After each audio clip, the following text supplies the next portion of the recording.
The horn has a vast history spanning back to the earliest humans, appearing among all of the world's cultures in one form or another as a symbol, a sound producer, a utilitarian device, and a musical instrument. As technology and human culture have evolved, so too has the horn. This is a series exploring the horn's role in our history. This is the story of the horn. Hello, I'm Karl Kemm, Professor of Humanities at Del Mar College. Since my youth, I've collected and studied horns from around the world. I find them fascinating because each instrument has varying performance techniques according to the needs and priorities of different societies.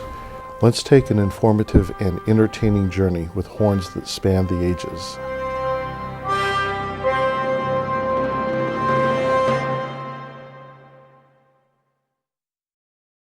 The seashell may be one of the earliest horns.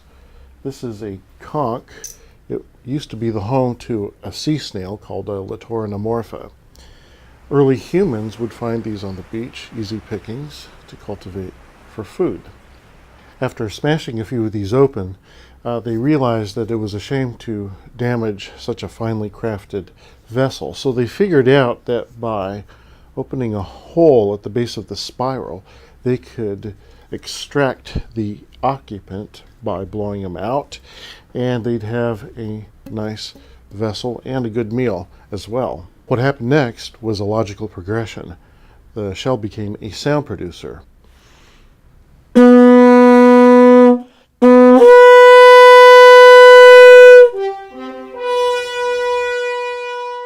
Another important type of shell is the Bisicon contrarium, the lightning whelk, and it has a very important history among the indigenous cultures of the coastal bend of Texas.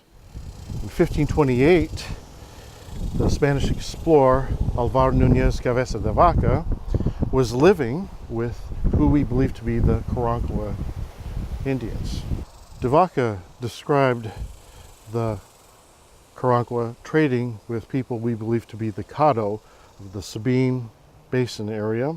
That's the modern Texas, Louisiana area. And the Tonkawa from the Nueces and Brazos watershed. Specifically mentioned is this as the primary trading commodity.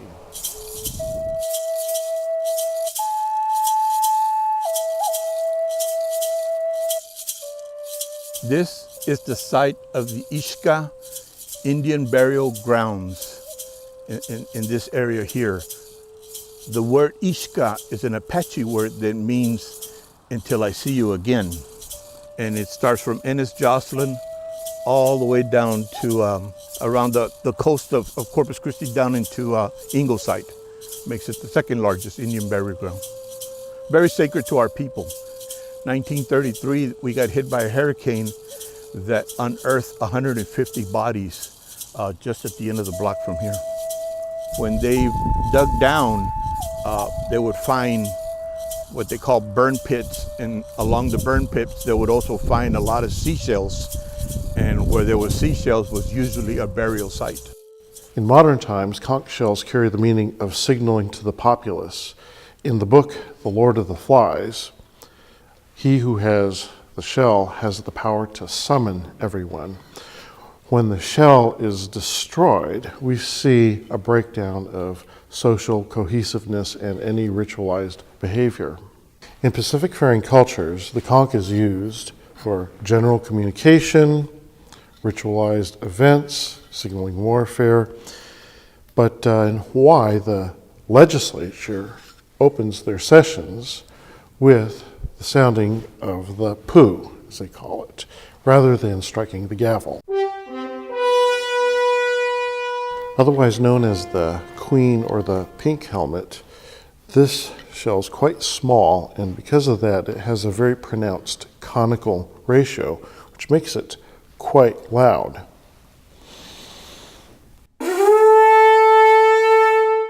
Seashells produce sound most likely by the hardness of the shell being able to reflect the sound, but also when we look at the internal parts of the shell, you can see the internal part of this one The tip end of this is what is usually cut off and that someone would blow through. But it's likely that the shape and the increasing size of the opening that's in here going to the outside, this is called the aperture of the shell, that produces the sound the most. The size of these horse conchs, for instance, the ones that are the largest and probably the ones that native people used in this area for making noise or horns for, say, calling or talking between distances. But you can find in the archaeological records some that get up to 12 to 13 inches, not as large as the ones from the Caribbean, but they lasted longer because not so many people were collecting them. Seashell collectors like to collect these large ones, and so we just don't find very large ones here anymore. This shell is called a trumpet triton, or sometimes just turn that around, a trumpet's triton or triton's trumpet. So obviously its name implies that people have used it for blowing, for making noise as a horn.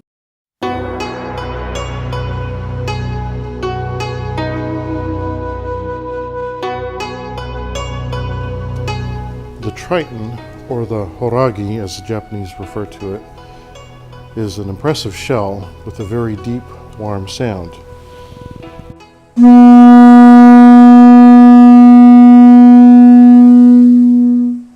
Yamabushi priests regard that sound highly as representing the ocean depths, and when sounded on mountaintops, represents a joining of two divergent spaces. The indigenous Japanese Shinto used conchs for their religious practices. After Buddhism arrived, this practice continued because Buddhism was already using conchs from Chinese and Indian culture. In landlocked Tibet, Buddhist monks traded for conch shells. They preferred the white shells because the color was associated with the priestly class. Red shells and brown shells were associated with warriors and merchants respectively, and the gray for the layman. The yellow helmet, or horned helmet, called a gomuki in some dialects of India, which means cow face, predominates the areas of the Pacific Rim, Polynesian culture, as well as the Indian Ocean.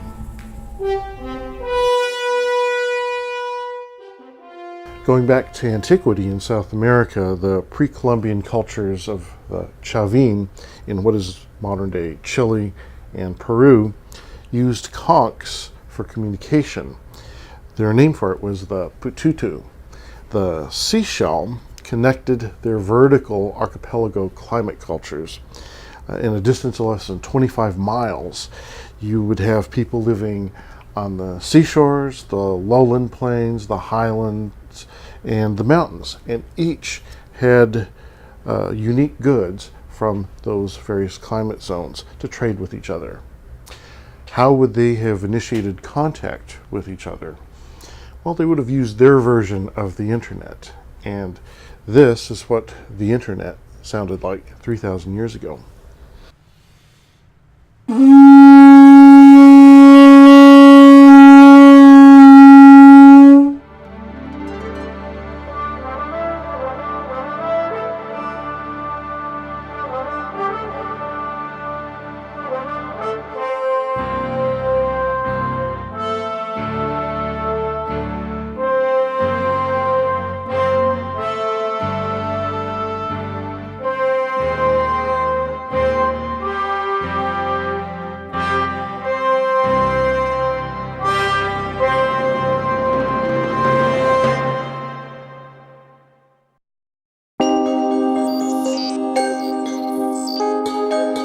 This program is a production of Del Mar College in Corpus Christi, Texas.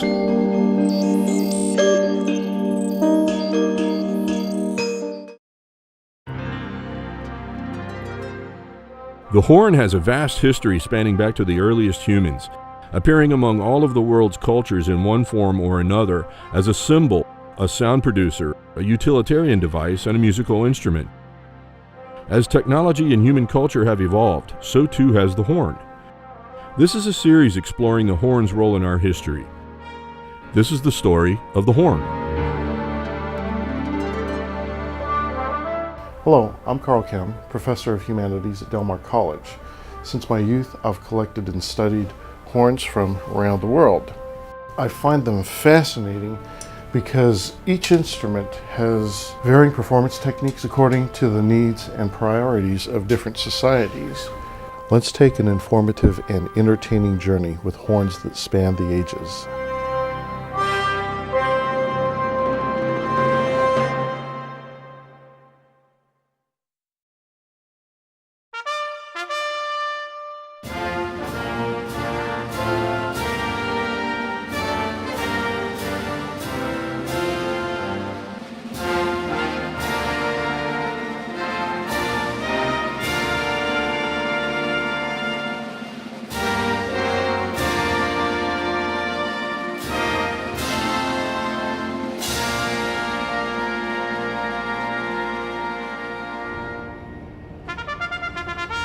The short bugle calls you just heard before and after the national anthem are attention, to warn everyone on the base to stop and pay attention, and carry on, which means everyone can continue going about their business.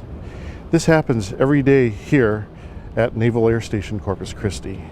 Various bugle calls announce daily events on U.S. military installations around the world. Before the advent of electronic PA systems, they were played by a live bugler on bases, battlefields, and ships to let everyone know exactly what's going on.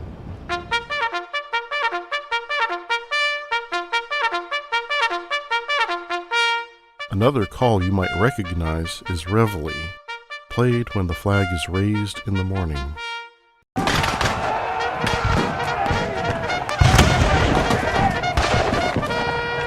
Bugle calls were an essential aspect to the Civil War, determining when a soldier woke up, went to bed, charged, or retreated.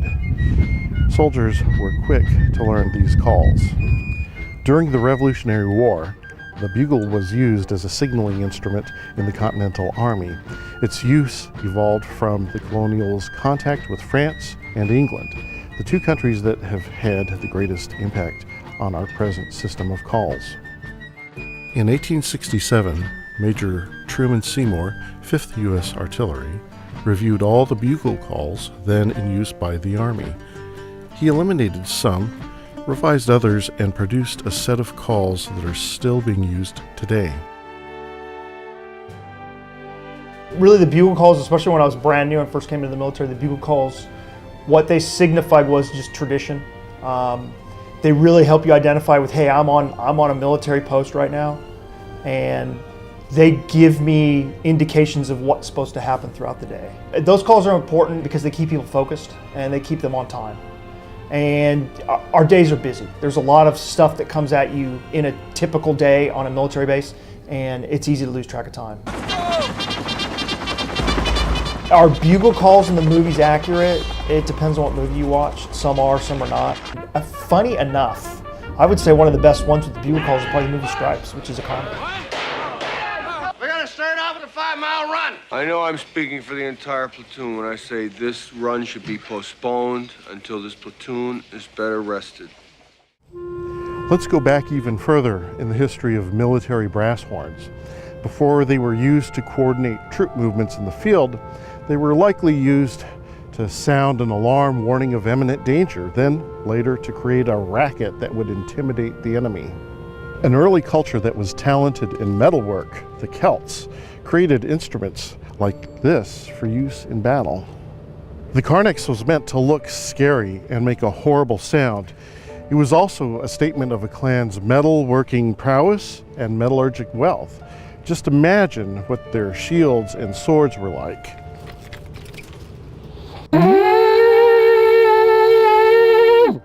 Some of what we know about these instruments comes from artifacts from European bogs and burial sites. The Celts, not known for their written documentation, didn't mention anything about them in their writings. But several Roman historians describe the Carnex and how it was used in warfare.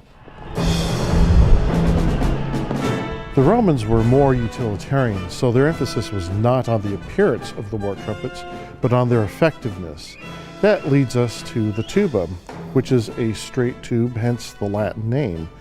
It has a consistent conical shape, which exaggerates the volume.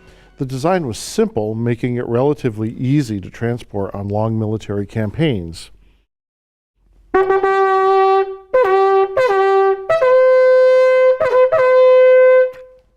Unlike the tuba, the Roman latuus is a cylindrical tube. Not many opponents had an instrument that sounded like this or that could be used effectively during the noise of battle.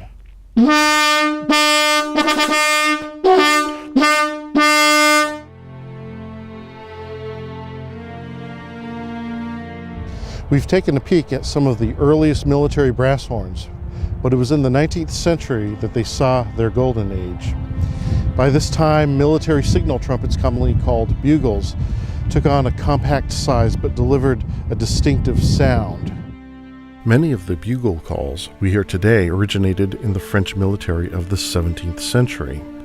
The ever-famous taps, originally known as extinguish lights, came from a forgotten French bugle call. It signals the safe and secure end of the workday. In popular culture, taps has become known for its use in military and civic funerals. That was not its original intent, but the sentiment is appropriate.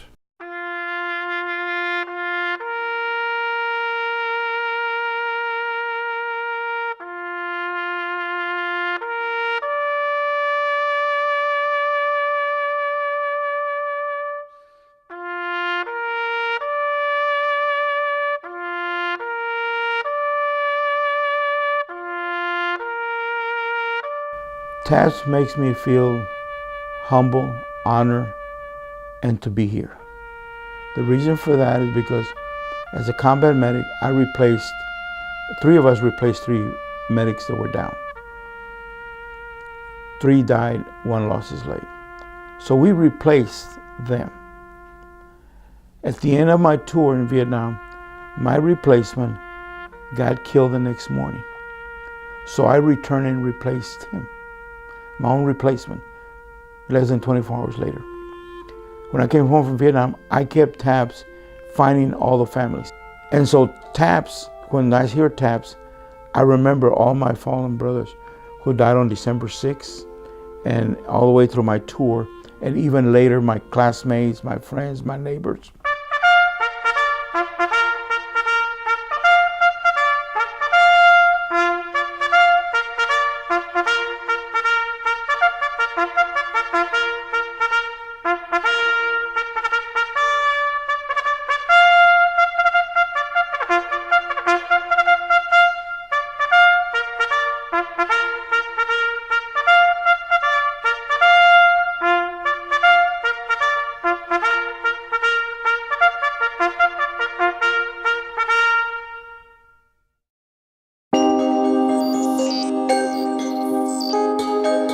This program is a production of Del Mar College in Corpus Christi, Texas. The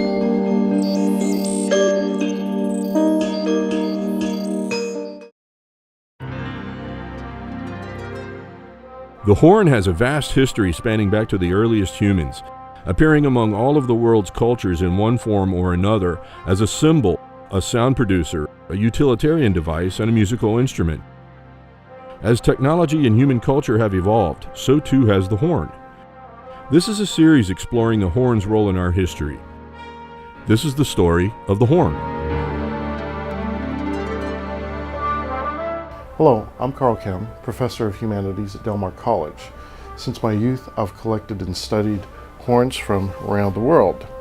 I find them fascinating because each instrument has varying performance techniques according to the needs and priorities of different societies. Let's take an informative and entertaining journey with horns that span the ages.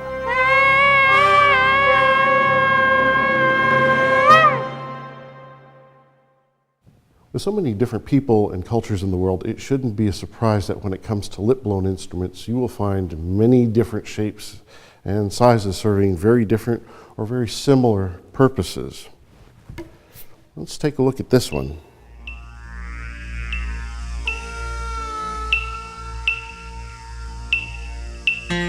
In Australia, the native people will identify a eucalyptus tree that has been hollowed out by termites. After cutting a branch to length and blowing out the termite dust, they put some beeswax around the smaller opening. This serves as a mouthpiece. In the Torres Islands, just north of Australia, bamboo is another natural option. The yadiki, mago, or the more popular name didgeridoo, is performed at many Aboriginal gatherings. The sound of the didgeridoo functions as a conduit to the dream time by connecting the past and the future to the present. Along with the ubar drums, boomerangs, bull roars, and the unique X-ray and dot style paintings, the didgeridoo is inseparably associated with Indigenous Australian culture. Sound is produced by humming and simultaneously buzzing the lips. The oral cavity can change shape to produce various tone colors. Circular breathing, inhaling through the nostrils while expelling air from the mouth, allows for continuous sounds.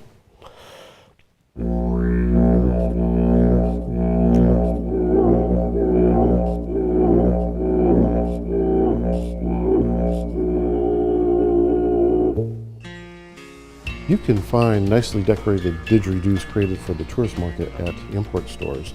You will not find instruments that were actually used for rituals.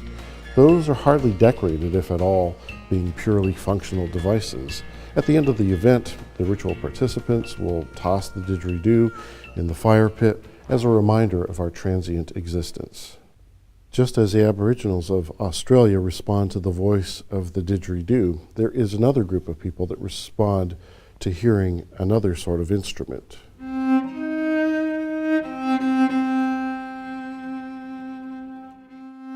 Originally, the shofar had nothing to do with religion. It was a way that shepherds in the hills of Judea had to communicate with each other. And it was sort of like a Morse code. You know, they would blow different. So if there was a bunch of sheep and a predator roaming around, Shepherd A would call Shepherd B and say, "Watch out, be careful." And then it became a military instrument.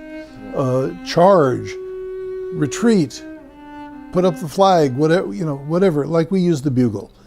Then eventually, the Bible begins to say, the new year is a day when you hear the horn. This is the simplest kind of instrument, and it makes a very basic guttural sound that goes right to the inside. And the idea is that it is, during this period of repentance and self-searching, it is supposed to get to you internally and say, okay, wake up, come, be honest with yourself. Don't hide from anything.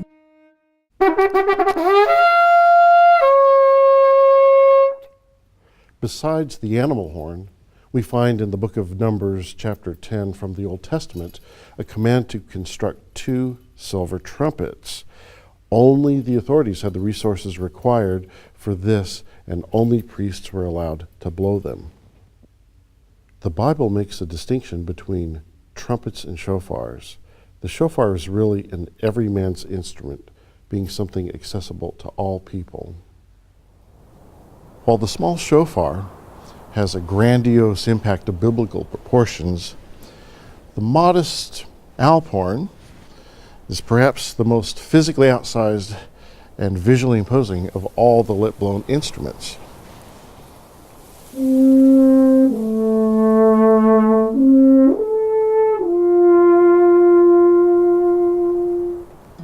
Shepherds developed portable horns that resembled their crozier or shepherd's crook. We can find other cultures around the world that have affixed cow horns to the end of a hollowed stick, like the trutruka or erke in South America. In the Ukraine, they have an instrument called a trombita, similar to this. The neverlure from Norway is made of birch that has been ripped in half, hollowed out, and then wrapped together with bark.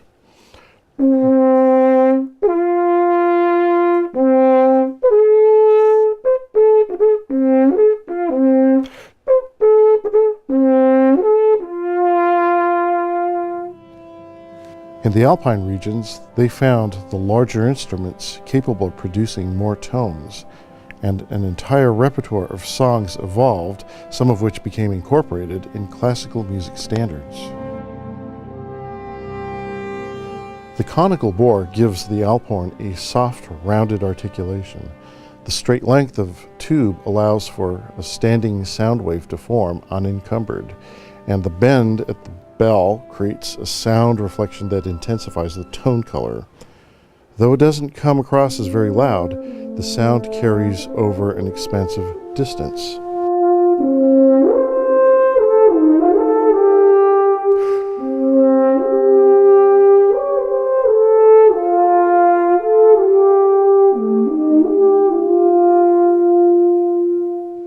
Alphorn ensembles remain popular at Bavarian weddings. In recent years, there's been a resurgence of interest in this instrument with enormous festival gatherings of alphorn players in the mountainous regions of Europe.